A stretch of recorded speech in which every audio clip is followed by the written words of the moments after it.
Assalamualaikum warahmatullahi wabarakatuh dan salam sejahtera. First of all, saya nak minta maaf sebab dah lama tak buat kelas.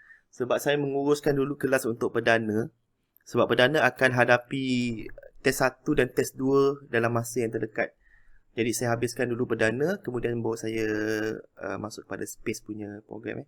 Untuk test pertama, kita akan cover sampai chapter potential sahaja. Jadi, kamu dah boleh start untuk buat ulang kaji topik yang pertama sampai topik keempat. Okay? Sebab untuk soalan chapter 1, pertama biasanya kita akan cover Coulomb's Law. Yang kedua kita akan cover Gauss Law dan juga potential juga energy. So, soalan kedua akan combine Gauss, potential dan energy. Right. So, untuk hari ini kita akan habiskan chapter kelima iaitu electrical field in a medium yang melibatkan kalau sebelum ni kita hanya analisis dalam keadaan free space ataupun vacuum. So untuk chapter 5 kita buat analisa dalam medium. Dan satu lagi subtopik yang penting adalah berkenaan boundary condition. Seperti yang kamu boleh lihat dalam rajah, boundary condition ialah perubahan dari segi magnitude dan juga arah kita punya electric field intensity pada dua medium yang berbeza. Let's say dalam figure ni, kita ada medium pertama dekat luar dan kita ada medium kedua kat dalam. Jadi, what happen kalau electric field intensity bergerak daripada medium kedua di sini kepada medium pertama. So, dia akan ada perubahan dari segi magnitude dan juga dia punya direction lah. Dan sifat-sifat perubahan dari segi electric field intensity adalah mematuhi Snell Law. Kalau kamu belajar dalam fizik, kalau kamu lihat, kamu masih ingat lah di sekolah ya. Fizik Snell Law tu, dia mengkaji tentang perubahan direction cahaya. Okay? Kalau cahaya masuk daripada, misal kata dari segi space kepada bongkah kaca, so dia akan mengalami perubahan ya. Okay? Kita nampak cahaya tu akan masuk ke dalam, mendekati normal line. Kalau dia keluar daripada kaca ke free space, dia akan menjauhi normal line. So di sini juga sama. Kalau kita ada material yang mempunyai epsilon R yang lebih tinggi dan epsilon R yang lebih rendah, so dia akan mengalami perubahan lah. Biasanya lebih tinggi dia akan mendekati kepada normal line. Normal line ialah yang tegak kepada kita punya permukaan. Yang normal kepada permukaan. Okey. Untuk electric field intensity, kita boleh pecahkan komponen electric field intensity kepada dua komponen, iaitu komponen normal dan juga komponen tangent. Okey, kamu lihat di sini. E1 sama dengan E1 normal plus E1 tangent. So, E1 normal ialah yang normal kepada permukaan boundary kita. E1 tangent yang parallel lah. Kalau kita ada titik kat sini, dia parallel. Alright. So, kita akan melihat apakah kaitan antara E2 dan E1 pada dua material yang berbeza. So, kita akan melihat, kita nak relate dengan dia punya normal component dan juga tangential component supaya kita boleh buat analisis. Alright. So, untuk membuat analisa tersebut, kita memerlukan something yang kamu telah jumpa sebelum ini, iaitu kita ada Gauss Law dan juga yang kedua kita ada the close integration of E dot dl.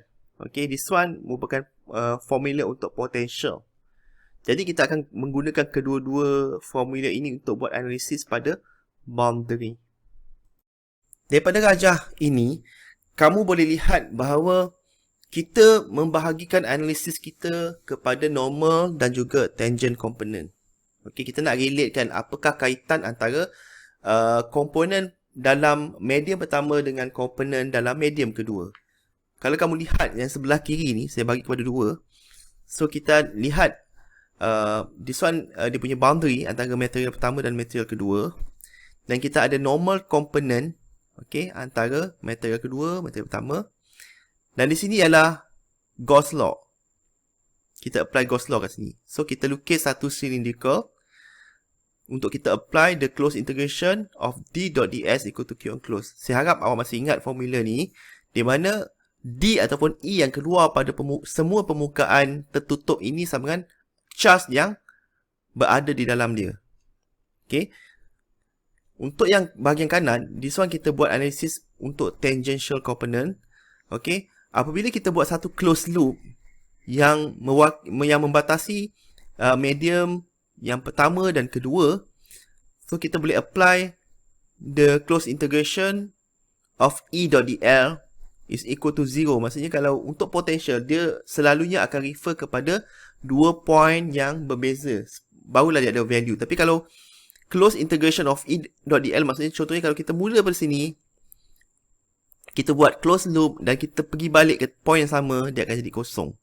Sama macam kita letak dua probe voltmeter pada tempat yang sama. Of course, dia punya potential difference akan kosong. So, kita akan apply ciri-ciri ini ke dalam kita punya analisis. Okey, kita lihat yang pertama. Okey, untuk permukaan kita punya silinder, kita ada 3 permukaan. Yang pertama, permukaan S1 yang menghadap bawah, permukaan S2 yang menghadap atas, dan permukaan S3 yang menghadap di sekeliling. Dan kita ada rho S di sini. Rho S ni pada kita punya boundary lah. So, for normal analysis, kita lihat S1 sama dengan S2. Sama dengan S. Kat sini. Dan kita buat analysis of Gauss. So, kita ada kita ada S1. Dan kita ada normal component of D1N.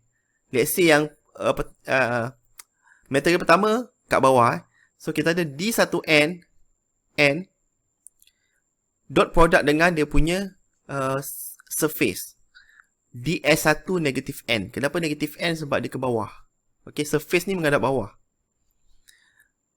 Tambah S2 yang kat atas ni. So, kita ada N D2N. Okay, dot product dengan N DS2 sebab dia ke atas. So, dia N. Plus S3, kita ada T. This one normal This one tangent. Tangent D2 tangent kat keliling. Dot tangent DS3. Tapi this component akan jadi kosong. Sebab untuk T ni ataupun DS3 ni, dia akan jadi sangat kecil. So, dia akan jadi kosong. So, kita tak consider tempat ini. Sama dengan kamaran tertutup S rho SDS. This one untuk mengira nilai charge yang ada kat sini. Sama ada wujud rho S atau tidak. Kadang-kadang ada, kadang-kadang tak ada. Okay, depend kepada soalan lah. Alright, ini kosong. So, apabila kita selesaikan masalah ini, so kita ada D2N S2. Okay, this one. Tolak D1N S1. Sebab this one negatif. Sama dengan rho SS. Ini kat sini. So, kita sebabkan S1 dengan S2 ni sama, kita boleh buat D2N tolak D1N sama S sama dengan rho SS. So, D2N tolak D1N sama dengan rho S. Tetapi jika rho S ni tak ada, maksudnya kita punya boundary tu tak ada charge. So, kita boleh nampak dari persembahan ni, D1N sama dengan D2N. Itu kaitan yang kita boleh dapat antara material pertama dan material kedua untuk komponen normal. Kemudian kita lihat kepada komponen tangent. Kita menggunakan the close integration of E.dl sama dengan kosong. So, kita lihat kepada diagram yang kita lukis tadi. Alright. So, kat sini kita ada E2 tangent yang arah ke sini. Dan kita ada E1 tangent yang arah ke sini. Sebab dia loop Kita tengok figure asal kat sini. E2 tangent arah sini, E1 tangent arah sini. Okey, dia arah dia sama. Sebab apa? Sebab kita lukis kat sini, define kat sini. Okey. Sini normal component tangent, di normal tangent. So kita nampak dia sama. Dia punya nilai dia punya arah dia sama. Untuk normal pun sama. Dia sama arah. That's why bila dia berbeza arah, so dia akan jadi negatif lah untuk kat sini. salah satu ni akan jadi negatif lah untuk yang bawah. Kalau lihat kepada figure asal tu dia macam terbalik tapi kita abaikan lah, kita ikut yang asal ni, sebab saya pun tak perasan benda tu terbalik, tapi saya nak tengok benda ni awak faham lah. So macam mana kita nak relatekan yang pertama dengan yang kedua. Okay, so kita kena always refer kepada figure asal. Untuk ni sama, figure asal dia ke sini kan, yang bawah ni ke sini, tapi untuk yang close integration ni dia patutnya dalam bentuk loop macam ni. So yang E1 tangent kat sini dia akan patutnya negatif lah. So kita buat analisis. Kita ada LA D2 tangent dot DLA arah sini, ni yang pertama. And then kita ada E dot DLB yang ke bawah ni. Okay, yang ke bawah. Lepas tu kita ada E1 tangent DLC yang ni, this one. Kemudian kita ada komponen naik atas, E.DLD sama kosong. Tetapi since delta H kat sini menghampiri kosong, kat sini dia sangat kecil, so kita boleh abaikan. Maksudnya untuk komponen yang normal ni, dia akan jadi kosong. This one kosong, this one kosong. So kesimpulannya kita akan dapat E2 tangent L tolak E delta H yang ni lah, tolak E1 tangent L yang this one. Kenapa tolak? Sebab dia terbalik daripada arah yang asal yang kita label tadi. Tambah E delta H yang sini sama kosong. So this one kosong kosong. Kita akan dapat E2 tangent L tolak E1 tangent L sama kosong. So dia punya kesimpulannya ialah E1 tangent sama dengan E2 tangent. Right, sama Yang tadi D2 tangent tolak D1 normal tolak D2 normal sama kosong. Macam tu tengok asal ni. This one. D2 normal tolak D1 normal sama rho S. Ataupun bila rho S tak ada, dia sama. D maksudnya D sama dengan epsilon E. So dia depend kepada material properties lah untuk normal component ni.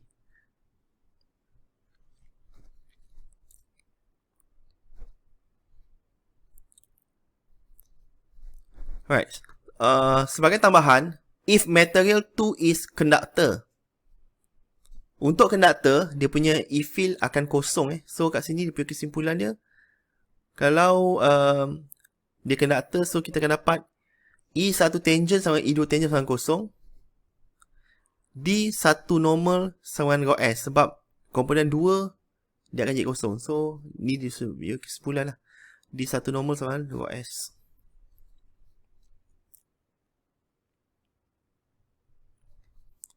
If both material are dielectric, dua-dua ada epsilon tersendiri This one E1, this one E2.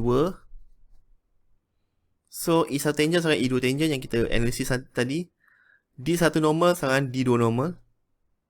Ataupun kalau rho S kosong, kalau rho S tak sama kosong, D1 normal tolak D2 normal sama dengan rho S. Ini kesimpulan yang kita dapat daripada analysis of boundary condition.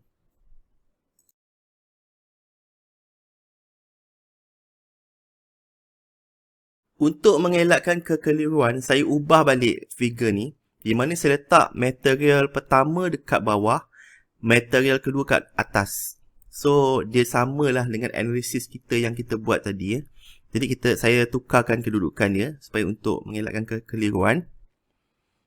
Okay, this one okay, betul. This one pun betul. Okay, kat sini dah betul. Cuma yang last kali ni, kat sini, tadi dia buat D1N tolak D2N sama dengan rho S kan. This one saya tukar balik kepada D2N tolak D1N. So, untuk slide sebelum ni ada kesilapan Kesilapan sikit. Tapi kalau kamu faham macam mana nak buat analisis ni, sepatutnya dia tak silap lah. Sebab region pertama, region kedua ataupun material pertama, material kedua can be kat atas atau kat bawah. Kalau kat atas, dekat atas dia jadi lain lah. Dia jadi terbalik lah. Kalau kat bawah dia jadi terbalik lah. Tapi kalau kamu buat analisis menggunakan boundary condition, dia akan dapat jawapan yang sama lah. Okay. Untuk dua keadaan tersebut.